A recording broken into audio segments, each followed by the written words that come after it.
जयपुर गांव में सिम्मी और पूजा नाम की दो सहेलियां रहती थीं।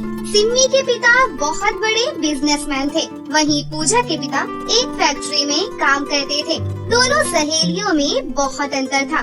सिम्मी हमेशा अपने पैसों का घमंड दिखाती रहती थी, वहीं पूजा के पास कुछ न होते हुए भी वो हर किसी की मदद करती और हमेशा खुश रहती थी। पूजा हर काम में एक्सपर्ट थी, उसे हर काम आता था। ऐसे ही पूजा अगर सिम्मी के घर जाती तो उसकी माँ के कामों में भी उनकी मदद करती थी। ये देखकर सिम्मी की माँ नीलिमा भी पूजा की बहुत तारीफ करती थी। सिम्मी बेटी, आज काम वाली बाई नहीं आई और मेरी भी तबीयत कुछ ठीक नहीं है, इसलिए बेटी आज खाना तुम बना लो। माँ, आप ये सब मुझसे क्यों कह रही हो? मुझे ना तो ये काम आता है और ना मुझे इनमें कोई इंटरेस्ट है। नौकरानी नहीं आई तो क्या हुआ? आप खुद क्यों नहीं बना लेती? मैंने कहा ना बेटी, आज मेरी तबीयत बिल्कुल ठीक नहीं है। इससे पहले मैंने तो तुमको इन कामों के लिए कभी बोला क्या? और वैसे भी तुम अब बड़ी हो गई हो, तुम्हें ये सारे काम आने चाहिए। कल को तुम्हारी शादी हो जाएगी तो क्या अपनी सास को भी यही कहोगी? ओफो माँ, बस काम और शादी, बस यही सुनाते रहती हो। मेरी भी तो लाइफ है, मुझे इसे खुलकर जीने दो। इतने में ही सिम्मी के पिता ओम प्रकाश वहाँ पर आ जाते हैं और कहते हैं, अरे नीलिमा, तुमने मेरी फूल सी बच्ची को ऐसा क्या कह दिया जो इसे इतना गुस्सा आ रहा है? आपने ही इसे इतना लाड प्यार देकर सर पर चढ़ा रखा है। मैं जब भी इससे कुछ भी कहती हूँ तो हर बात का उल्टा जवाब देती है। अरे हमसे नहीं तो कम से कम अपनी सहेली पूजा से ही कुछ सीख ले। इतनी गरीब है बेचारी, लेकिन देख लो उसे हर काम आता है। नीलिमा की ये बात सुनकर भी ओम प्रकाश उसे कुछ नहीं कहता, इसलिए नीलिमा नाराज होकर वहाँ से चली जाती है। अपनी माँ के मुँह से पूजा की तारीफ सुनकर सिम्मी को अब उससे जलन होने लगती है। उस पूजा की बच्ची ने तो मेरा जीना हराम कर रखा है। जिसको देखो बस उसी की तारीफ किए जा रहा है। मुझे उस गरीब को अपनी सहेली बनाना ही नहीं चाहिए था। अब मैं उसको नहीं छोड़ूंगी। कुछ दिनों के बाद सिम्मी के माता पिता उसकी शादी दिनेश नाम के एक लड़के से तय कर देते हैं। दिनेश दिखने में तो कुछ खास नहीं था, लेकिन सिम्मी के पिता की तरह ही वो भी बहुत बड़ा बिजनेसमैन था।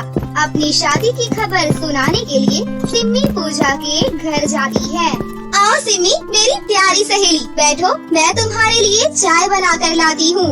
तुम चाय की बात कर रही हो? मुझे तो तुम्हारे घर में घुटन हो रही है। एयर कंडीशनर में रहने वाली तुम्हारी मामूली सी झोपड़ी में आई है। तुम्हारे लिए तो ये बहुत बड़ी बात होगी। खैर छोड़ो, मैं तो तुम्हें अपनी शादी के लिए इनवाइट करने आई हूँ। अरे वाह सिम्मी, तुम्हारी भी शादी तय हो गई है। मैं भी तुम्हें एक खुशखबरी सुनाती हूँ। कैसी खुशखबरी? मेरी भी शादी तय हो गई है और अगले महीने ही शादी है। होगा कोई गवार तेरे जैसा गरीब या मजदूर। सिम्मी के इतना बोलते ही वहाँ पर एक बहुत हैंडसम सा लड़का हाथों में फूलों का बुके लेकर पूजा के पास आकर कहता है, हेलो पूजा, ये बुके मैं तुम्हारे लिए लेकर आया हूँ। पूजा शर्माती हुई बुके लेकर सिम्मी को दूसरे कमरे में लेकर जाती है। तभी सिम्मी पूजा से पूछती है, अरे पूजा, कौन था वो लड़का जो तुम्हें फ्लावर्स का बुके दे रहा था और दिखने में कितना स्मार्ट लग रहा था? सिम्मी, वो मेरे होने वाले पति अनुराग हैं और तुम्हें पता है उनका सिंगापुर में बहुत बड़ा बिजनेस है। पूजा की बातें सुनकर सिम्मी जल भूनकर आग बबूला हो जाती है, क्योंकि पूजा का पति इतना स्मार्ट है और साथ ही उसका इंटरनेशनल बिजनेस है, जिससे सीमा को और ज्यादा जलन होने लगी। लेकिन तुम ये सब मुझे क्यों बता रही हो? मैंने तुमसे पूछा क्या कि तुम्हारे पति कितने बड़े बिजनेसमैन हैं? सिम्मी, तुम गुस्सा क्यों हो रही हो? मैं तो बस तुम्हें उनके बारे में कुछ बता रही थी।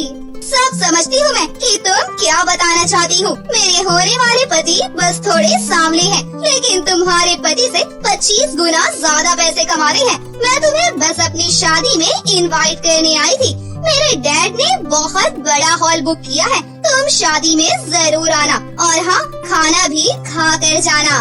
इतना कहकर सिम्मी वहाँ से चली जाती है और इधर पूजा के माता पिता भी शादी की तैयारियों में लगे हुए थे। पूजा की माँ, अभी शादी की इतनी तैयारियाँ करनी बाकी है और मैंने मुनीम जी से कर्जा भी लिया है, पर खर्च इतना है कि खत्म होने का नाम ही नहीं ले रहा। मुझे समझ नहीं आ रहा है कि बाकी सारे इंतजाम कैसे होंगे। ऊपर वाले ने हमारी बेटी का रिश्ता इतने अच्छे और बड़े घर में लगाया है। ऊपर वाले ने चाहा तो सारे इंतजाम भी हो जाएंगे, आप फिक्र ना करें। तभी वहाँ पर पूजा आती है और कहती है, माँ, पिताजी, आज मेरी बेस्ट फ्रेंड की शादी है, मुझे उसकी शादी में जाना है, आप दोनों भी जल्दी से तैयार हो जाइए। फिर पूजा अपने माता पिता के साथ सिम्मी की शादी में जाती है। शादी की बहुत बहुत मुबारक हो मेरी प्यारी सहेली। वो सब छोड़ो, ये बताओ मेरा लहंगा कैसा लग रहा है? पूरे 5 लाख का लहंगा है, 5 लाख का। ऐसा लहंगा तो तुम अपने सपने में भी कभी नहीं पहन सकती। सिम्मी की ये बात सुनकर पूजा को बहुत बुरा लगता है। पूजा भी ठान लेती है कि वो भी सिम्मी से अच्छा लहंगा पहनेगी। फिर पूजा की दिन रात मेहनत करने के बाद आखिरकार पूजा सफल भी हो जाती है और एक बहुत सुंदर सा लहंगा तैयार कर लेती है। वाह मेरी बच्ची, तूने कितना अच्छा लहंगा सिला है। हम तो यही सोच सोच कर परेशान हो रहे थे कि तेरा लहंगा कहाँ से लेंगे, क्योंकि पैसों की बड़ी परेशानी थी। लेकिन हमारी इस परेशानी को भी तूने खत्म कर दिया। मुझे तुझ पर बहुत नाज है मेरी बेटी। इधर सिम्मी अपने पति के साथ पूजा के घर आती है कि शादी की तैयारियां कैसी हो रही हैं। फिर सिम्मी जैसे ही पूजा का लहंगा देखती है तो उसकी आंखें फटी की फटी रह जाती हैं। सिम्मी, तुमने कहा था ना कि मैं तुम्हारे जैसा लहंगा नहीं पहन सकती। लो देखो, मैंने तुमसे भी ज्यादा अच्छा लहंगा सिला है। सिम्मी मन ही मन सोचती है, वाह सिम्मी, ये पूजा तो बहुत इंटेलिजेंट है। अब मैं किसी भी हाल में इसको इसकी शादी पर ये लहंगा नहीं पहनने दूंगी। इतना बोलकर सिम्मी वहाँ से चली जाती है और रात को सभी लोगों के सो जाने के बाद वो वापस से पूजा के घर चुपके से आकर उसका लहंगा जला देती है और चुपचाप वहाँ से चली जाती है। और जब सुबह में पूजा उठती है तो देखती है कि उसका लहंगा पूरे तरीके से जल चुका है। हे ऊपर वाले, ये क्या हो गया? मैंने अपनी पूरी पॉकेट मनी के पैसे खर्च करके इस लहंगे का सारा सामान खरीदा था, पर ये पता नहीं कैसे जल गया। अब मैं अपनी शादी में क्या पहनूंगी? पूजा को रोता हुआ देखकर उसकी माँ और पिता बहुत उदास हो जाते हैं। मत रो मेरी बच्ची, मैं तुझे रोता हुआ नहीं देख सकता। मैं तुझे कहीं से भी दूसरा लहंगा ला कर दूंगा। पिताजी, आप लोगों ने पहले ही मेरी शादी की वजह से इतना कर्ज ले रखा है, लेकिन अब मैं आपको और परेशान नहीं कर सकती। मेरे पास जो साड़ी है मैं शादी में उसे ही पहन लूंगी। इतना बोलकर पूजा वहाँ से चली जाती है और दूर कहीं उदास होकर एक पेड़ के नीचे बैठ जाती है। उसी गांव में एमिली नाम की एक परी आया करती थी। उसे गांव वालों के साथ रहना, घूमना फिरना और उनसे बातें करना बहुत अच्छा लगता था। ऐसे ही एमिली परी आज भी आई हुई थी और तितली को पकड़ने के लिए उसके पीछे पीछे भाग रही थी।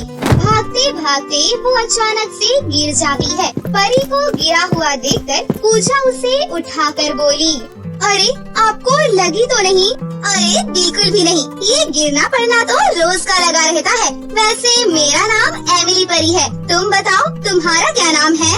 मेरा नाम पूजा है। ओह अच्छा, बहुत ही प्यारा नाम है तुम्हारा। इसके बाद परी पूजा से खूब सारी बातें करती है, लेकिन पूजा बस उदास बैठी हुई थी। लगता है कि तुम्हें मेरी बातें पसंद नहीं आ रही है। चलो कोई बात नहीं, अब मैं चलती हूँ। नहीं नहीं परी जी, मुझे आपकी बातें बहुत अच्छी लग रही हैं। आप प्लीज मत जाओ। वही तो, मैं तुम्हें अपने परी लोग की इतनी अच्छी अच्छी बातें बता रही हूँ, पर तुम हो कि उदास की उदास हो। अगर कोई बात है तो तुम मुझे बता सकती हो। फिर पूजा अपनी सारी बातें परी को बताती है। बस इतनी सी बात, तुम परेशान मत हो। मैं तुम्हें अपनी जादुई शक्तियों से अपने परी लोग का एक बहुत ही सुंदर सा लहंगा दूंगी। क्या सच में परी जी, आप मुझे लहंगा देंगी? हाँ पूजा, क्यों नहीं। हम परियों को तुम्हारे जैसे लोगों की मदद करने के लिए ही तो बनाया गया है। फिर एमिली परी इतना बोलकर अपनी जादुई शक्तियों से एक जादुई लहंगा प्रकट करती है। मेरी प्यारी सहेली पूजा के लिए ये प्यारा सा परीलोक का जादुई नील कमल फूल का जादुई लहंगा। इस लहंगे को पहनकर तुम दुनिया की सबसे सुंदर दुल्हन लगोगी। वाकई में परी जी, ये लहंगा तो बहुत सुंदर है। आपका बहुत बहुत शुक्रिया, आपने मुझे इतना सुंदर लहंगा दिया। मैं इसे कल ही अपनी शादी में पहनने वाली हूँ। और हाँ, आप मेरी शादी में जरूर आना। हाँ हाँ, क्यों नहीं, मुझे तो घूमना फिरना शादी देखना बहुत पसंद है। मैं तो तुम्हारी शादी में जरूर आऊंगी। इसके बाद पूजा नील कमल फूल के जादुई लहंगे को लेकर अपने घर वापस आ जाती है और अपनी शादी वाले दिन पूजा उस लहंगे को पहन लेती है। नील कमल फूल के लहंगे को पहनकर पूजा बहुत ही ज्यादा खूबसूरत लग रही थी। तभी जब अचानक से सिम्मी ने पूजा का नील कमल फूल का लहंगा देखा तो वो जल भूनकर बोल पड़ी, मैंने तो उस दिन तुम्हारा लहंगा जला दिया था और तुम फिर से उससे भी सुंदर लहंगा कहाँ से खरीद लाई? अच्छा, तो तुमने उस दिन मेरा लहंगा जलाया? बचपन से आज तक मैंने तुम्हें अपनी सबसे अच्छी सहेली माना और तुम्हारी हर खुशी में खुश थी। लेकिन तुम कैसी सहेली हो जो मेरी छोटी खुशी भी तुमसे देखी नहीं गई? ऐसी दोस्त या सहेली मुझे नहीं चाहिए। चली जाओ यहाँ से, चली जाओ। पूजा की बातें सुनकर सिम्मी को अपनी गलती का एहसास होता है और सिम्मी पूजा से माफी मांगकर वहाँ से चली जाती है। उसके बाद पूजा की शादी अनुराग से हो जाती है और वो उस दिन के बाद से अनुराग के साथ हंसी खुशी से अपनी जिंदगी जीने लगती है।